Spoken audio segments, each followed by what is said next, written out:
The ratio test. The ratio test is a test for converging and diverging, so it's very, very useful.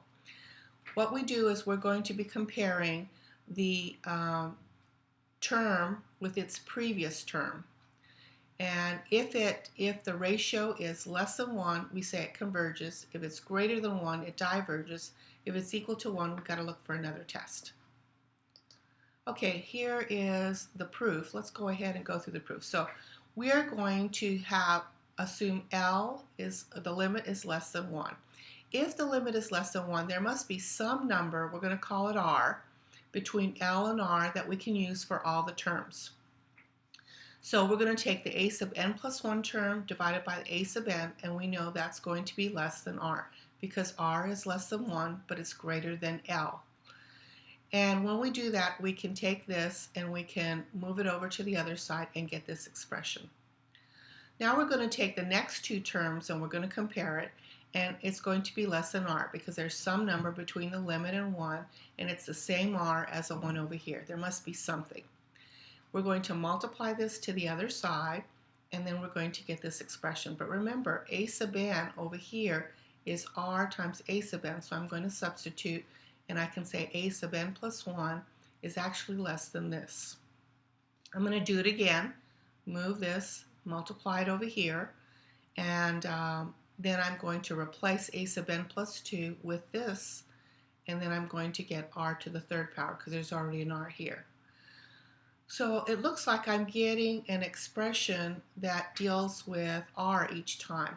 Now let's take a look at a geometric ratio.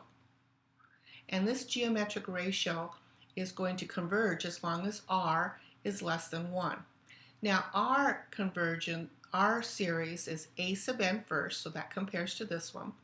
And then we have a sub n plus 1, but we know that a sub n plus 1 is less than this. So we know that this one is less than this term right here.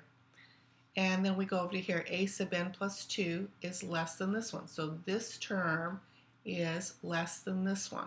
What I'm trying to do is show you that this new series is going to be sitting underneath this converging series. And when that happens, I can use a direct comparison test and say, since this converges, then this converges as well. So this is a good test for convergence. Now what happens if the limit is greater than 1? Well, if the limit is greater than 1, that means the a sub n plus 1 divided by the a sub n term is greater than 1.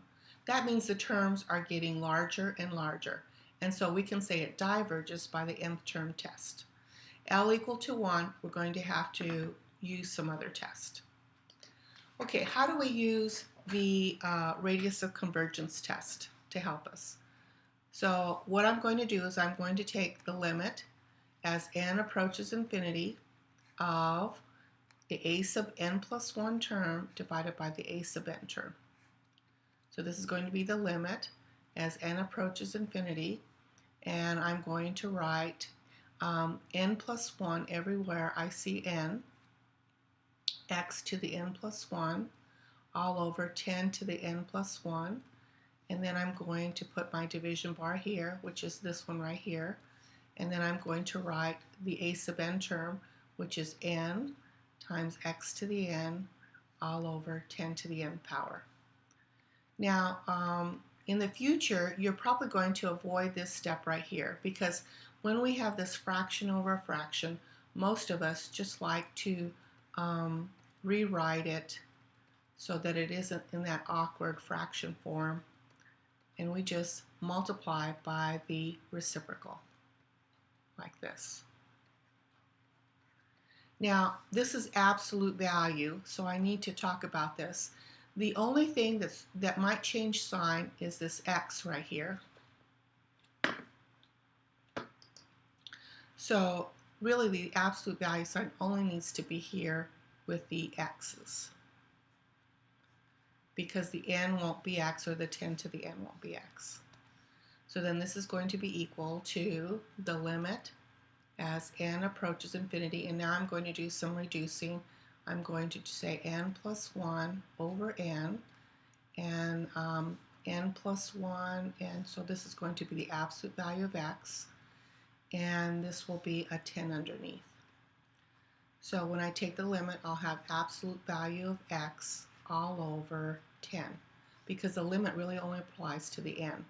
Now, in order to get the radius of convergence, I have to put the stipulation that this expression has to be less than 1. And so the absolute value of x has to be less than 10. And 10 tells me the radius of convergence. In other words, I can go 10 from 0 on one side and 10 from 0 on the other side. Okay, let's take a look at it again. We're going to take the limit as n approaches infinity of the a sub n plus 1 term over the a sub n term, the absolute value. So this is going to be the limit as n approaches infinity of n plus 1 factorial n to the n plus 1 all divided by n factorial x to the n. And remember that these are the terms that need to be absolute value. Okay, so let's kind of remember factorial. N factorial is 1 times 2 times 3 on and on to n. N plus 1 factorial will be equal to 1 times 2 times 3 on and on times n plus 1. So it has one extra term.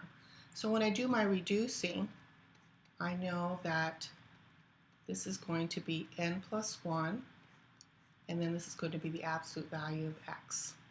Now I can see that this answer is going to be infinity. Okay, when it's infinity, that means this is absolutely greater than 1, and greater than 1 means that the radius of convergence, this is diverges, so the radius of convergence is equal to 0. In other words, we can't move to the right or to the left. The only place of convergence is actually at 0. Okay, let's take a look at some examples that are done so that you don't have to see me do every single step.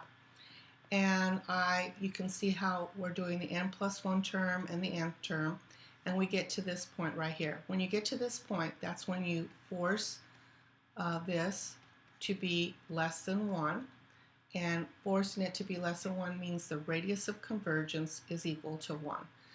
Now that's the only answer that I need, but if I'm going to go one step further and show you that we can actually find the interval of convergence like this, and then add 5 to both sides, and that'll be 4 is less than x, which is less than 6.